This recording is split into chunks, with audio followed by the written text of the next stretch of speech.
You said Bitcoin is the people's money. Correct. Now, can you expand on that? It's a very powerful thing that you're saying. What I say is gold and silver are God's money. You know, that Yeah. it's not man-made. I own gold mines. I own a silver mine out of Argentina, and I take them public. But when I was searching for a gold mine, I was in Peru. I was staying in the Andes. I'm up at 17,000 feet. I can't even breathe. I can't walk, no oxygen. And I noticed these mountains, and they're little holes drilled. And so I'm talking to the miner I'm with. I said, that's the vein.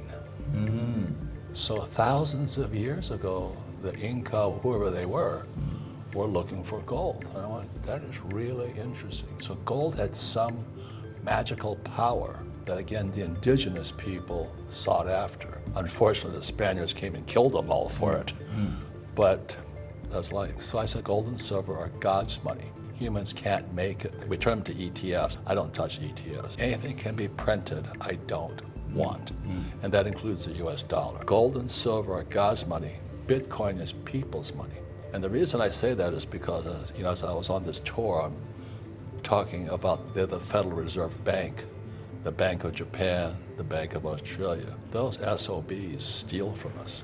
So when I was studying with Dr. R. Buckminster Fuller, a guy who created a geodesic dome, he says our wealth is stolen via our money. So when you work hard for your money, the first thing that hits you on is taxes. And then you save your money, inflation.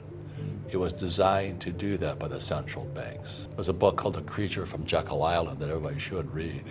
It's how the central banks rip off our wealth via our money. So the average guy goes to school, tell them get a job, work hard, save money, and put your money in the stock market. They got everything stolen from them. So I'm an entrepreneur. I don't have to play that game. If you're not an entrepreneur, you got to play that game. But I use debt as money. Do you know what I mean? I borrow money because it's tax-free. The bankers love it because bankers don't want your savings. Bankers want you to borrow because banks don't make money unless you borrow. Your savings are a bank's liability. Yes. So they want me to go and borrow. So let's say you put $1 in the bank, they can lend out $10. Yes. That's why your dollar loses value. So I take the money and I buy property with it. And because I'm buying property, which is real estate, real stands for real. Real is royal estate. You could buy the king's estate, royal estate. I can appreciate, depreciate, and amortize it. So I pay zero tax. So that's what capitalists do. All my books are about capitalism, not Marxism. And capitalists know how to make a lot of money, pay zero tax legally. Legally.